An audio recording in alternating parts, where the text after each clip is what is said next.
মিশরের প্রধান football coach Hossam Hassan বলেছেন, পৃথিবীতে যদি কেউ ফিলিস্তিনিদের কষ্ট অনুভব না করে তাহলে সে মানুষই নয়, সে আরব, ইউরোপীয় কিংবা আমেরিকান যেই হোক না কেন।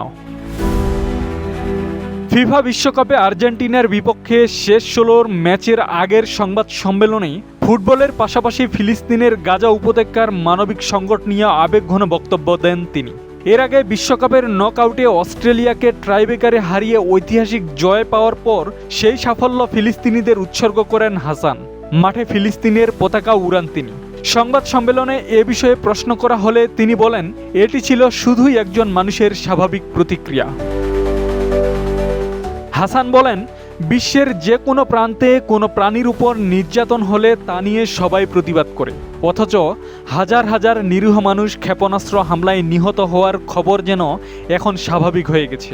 তার মতে, ধর্ম বা জাতিগত পরিচয়ের আগে মানুষ হিসেবে সবারই নির্যাতিত মানুষের পাশে দাঁড়ানো উচিত। হোসাম হাসান বলেন, আমি আরব হওয়ার আগে একজন মানুষ। ফুটবলের মাধ্যমে আমার বার্তা হলো, ফিফা যেমন পারস্পরিক সম্মান ও শ্রদ্ধার কথা বলে, তেমনি মানুষের বেঁচে থাকার অধিকারও সম্মান করা উচিত। আব্দুস সালাম, প্রজন্ম ২৪।